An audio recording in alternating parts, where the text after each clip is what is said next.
लगता है कोई और भी है, वो जो मुझे दिखाई नहीं देता।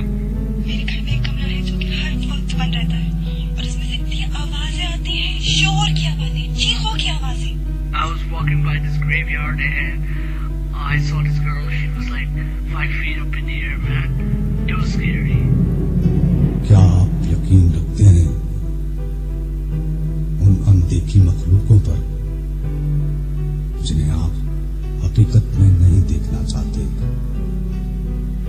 आपका खौफ हकीकत था या ख्याल? जानने के लिए सुनिए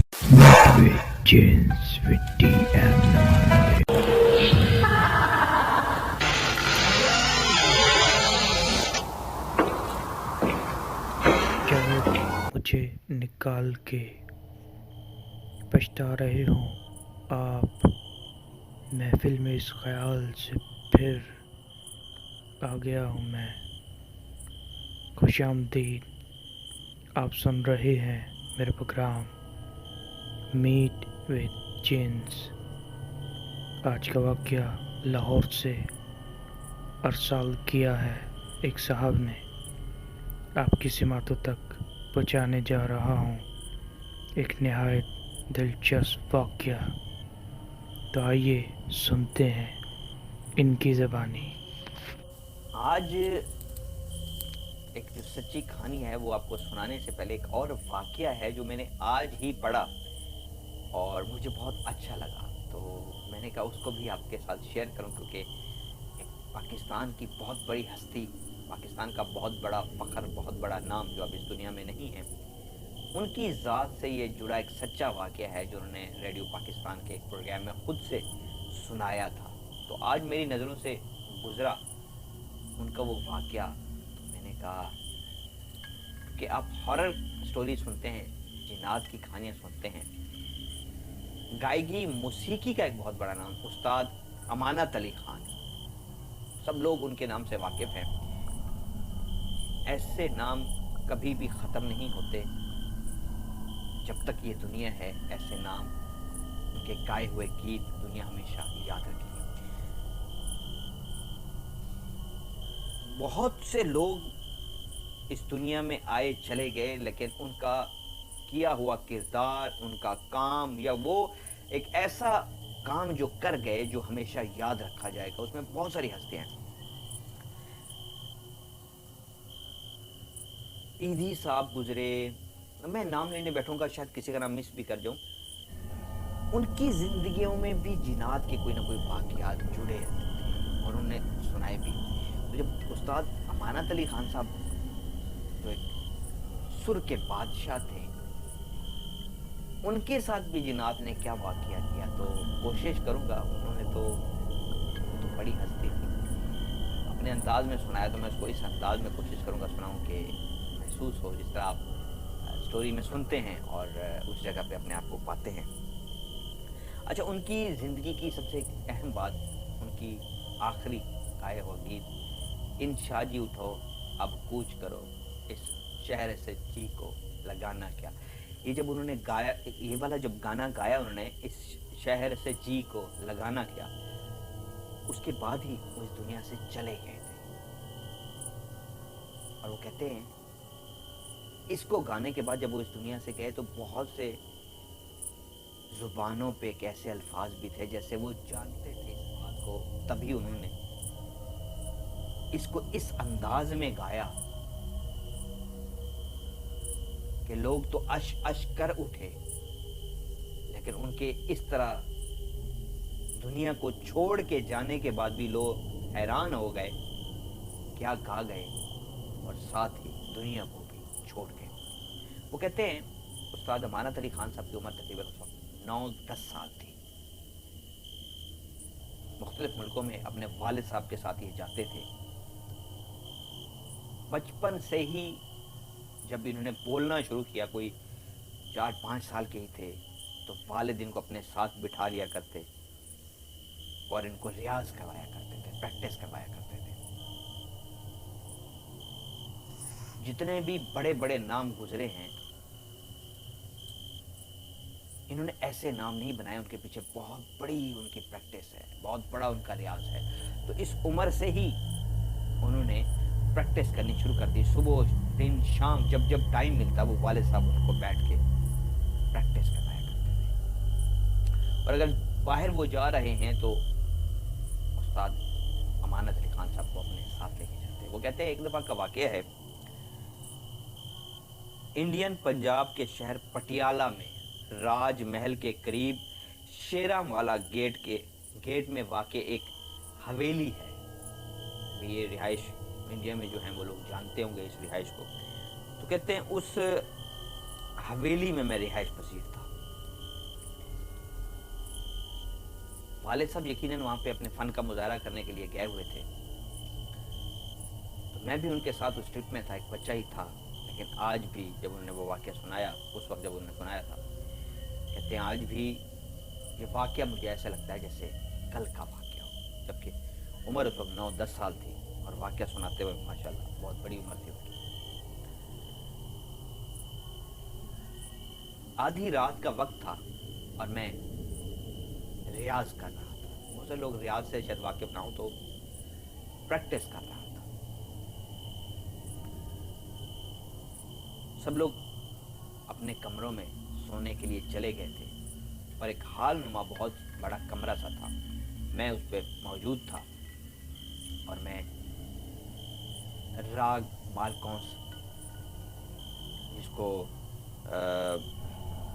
तानपुरा पे मैं सुर बखेर रहा था। राग मालकौंस। मैं अकेला था और तानपुरा पे उनकी उंगलियां सुरों को छेड़ रही थी और वो प्रैक्टिस कर रहे थे। अभी जब मैं बोलते हुए खामोश हो जाता हूं तो एक खामोशी का सा एहसास होता है। तो उस हाल नुमा बड़े से जगह पे जहां पे वो मौजूद थे, तो वहां पे एक 10 साल का बच्चा तानपुरे पे सुर बखेर रहा है और एक राग गा रहा है। कमरे में और कोई भी नहीं है, खामोशी, हल्की हल्की रोशनी है। वो बहुत बड़ा सा हाल नुमा जो रूम है जगमगा नहीं रहा, क्योंकि रात हो चुकी है और रात का ऐसा पहर हो चुका है जब रोशनियों को भी बुझा दिया जाता है और जहाँ पे कोई अगर मौजूद हो तो मध्यम सी रोशनी रखी जाती है, फुल उजाला नहीं रखा जाता ताकि बाकी लोग डिस्टर्ब ना हो। जहाँ बाहर खामोशी, बाहर जहाँ इंसान थे, बाहर जहाँ आबादी थी, वो भी अपने घरों में जा चुके थे, ज्यादातर सो चुके थे और कुछ थे जो सोने की तैयारी में थे। और एक बच्चा राग छेड़ रहा था, राग मालकौंस। वो कहता है राग प्रैक्टिस करते करते ऐसे नींद सी आने लगी। मैंने अपनी आंखें ऐसे हल्की सी अंदाज में ऐसे झटका मारा और फिर आंखें खोल दी। लेकिन मेरा रियाज, मेरी प्रैक्टिस जारी थी कि फिर मैंने आंखें बंद कर ली और मैंने सोचा आंखें बंद करके ही प्रैक्टिस करता।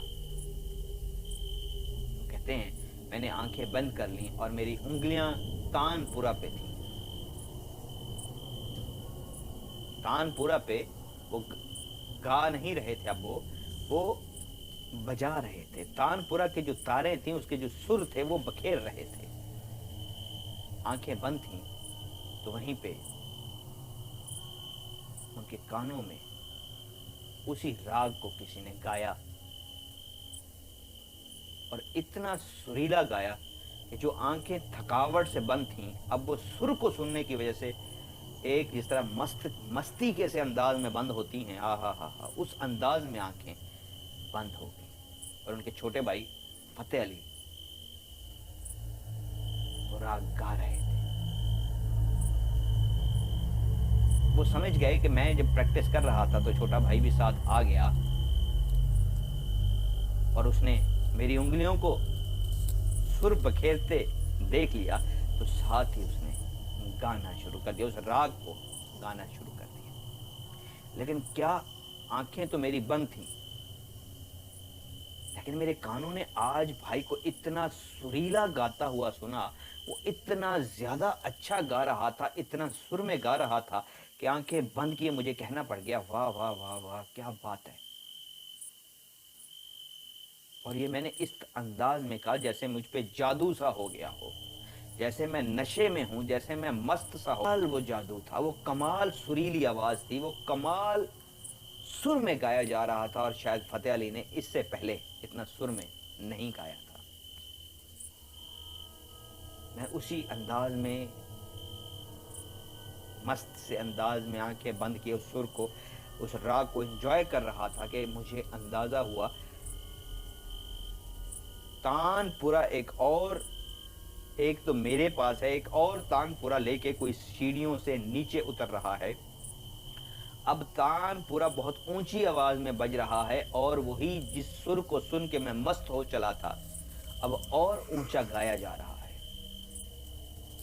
اس انداز جس میں مجھے لگا کہ میں جادو میں ہوں، میں ایک طلسم میں ہوں، میں ایک مجسم سا بن گیا ہوں، میں ایک مست سا ہو گیا ہوں۔ مجھے اسی لمحے ایک طور سے احساس ہوا کہ یہ آواز تو سیڑھیوں سے آ رہی ہے، جیسے کوئی تان پورا لے کے اتر رہا ہو اور ساتھ میں گا رہا ہو اور اونچی آواز ہو۔ تو ایک دم مجھے ایسا محسوس ہوا اگر بھائی ہوتا تو میرے پاس یہیں بیٹھا ہوتا، یہ سیڑھیوں سے کون اتر رہا ہے؟ تو اسی لمحے میں نے آنکھیں کھول دی، اور جب میں نے آنکھیں کھولی تو سامنے سیڑھیوں کی طرف دیکھا، وہاں پہ کوئی بھی نہیں تھا، لیکن اب بھی کمرے میں تھا جو گا رہا تھا، تان پورا بے سر بکھیر رہا تھا، اور وہی سریلی آواز جو میں نے سنی تھی ابھی بھی کمرے میں موجود تھی، سوائے اس کے کہ میں کسی کو دیکھ نہیں پا رہا تھا۔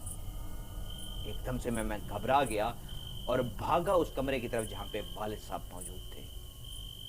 جاتے ہی ان کو میں نے جگایا تو والد صاحب ہڑبڑا کر اٹھ بیٹھے اور پوچھا کیا ہوا؟ تو میں نے ان کو یہ سارا ماجرا سنایا کہ یہ راگ مالکون سر بکھیرتے ہوئے میں نے کسی کو گاتے ہوئے سنا ہے، اور بہت ہی سر میں گاتے ہوئے سنا ہے، لیکن وہ کمرے میں موجود نہیں ہے۔ والد صاحب نے میرا ہاتھ پکڑا اور مجھے لے کے اسی حال میں آ گئے اور مجھ سے کہا گاؤ راگ، میں بھی سنوں وہ آواز کیسی ہے۔ اور کہتے ہیں میں نے دوبارہ سے وہ راگ اسی انداز میں سر بکھیرنا شروع کیا، لیکن دوبارہ کوئی بھی آواز نہیں آئی۔ کافی دیر کوشش کرنے کے باوجود جب کچھ نہیں آیا تو والد صاحب نے کہا کبھی بھی ایسا ہو تو اپنا گانا مت روکنا، گاتے رہنا۔ اور کہتے ہیں اس کے بعد اس آواز کو میں نے کبھی نہیں سنا، لیکن اس 10 سال کی عمر میں گزرا ہوا واقعہ بھی مجھے آج اس لیے یاد ہے۔ وہ راگ تو میں گا رہا تھا، لیکن اس کمرے میں جو موجود تھا، جو نظر نہیں آ رہا تھا سوائے جنات کے وہ کوئی نہیں ہو سکتا، وہ بھی سر میں گا رہے تھے۔ اس لیے بہت سارے لوگ امانت علی خان کے بارے میں کہتے تھے کہ جنات بھی بیٹھ کے ان کے گانوں کو سنتے تھے، وہ اتنے سر میں گاتے تھے، اتنا سریلا گاتے تھے، ایسا کمال گاتے تھے کہ جنات بھی سامنے بیٹھ کے سن رہے ہوتے تھے۔ بہت سارے لوگوں نے محسوس کیا تھا، لیکن ان کی اپنی آنکھوں نے بھی کچھ دیکھا تھا، تو اس لیے انہوں نے خود سے یہ والا واقعہ سنایا۔ اگر آپ بھی کوئی واقعہ شیئر کرنا چاہتے ہیں تو میرے دیے گئے واٹس ایپ نمبر پر وائس ٹیپ بنا کے مجھے ارسال کیجیے۔ سنتے رہیے میٹ وتھ جنس۔ اپنے ہوسٹ ڈی ایم نعمان علی کو اجازت دیجیے۔ اللہ حافظ۔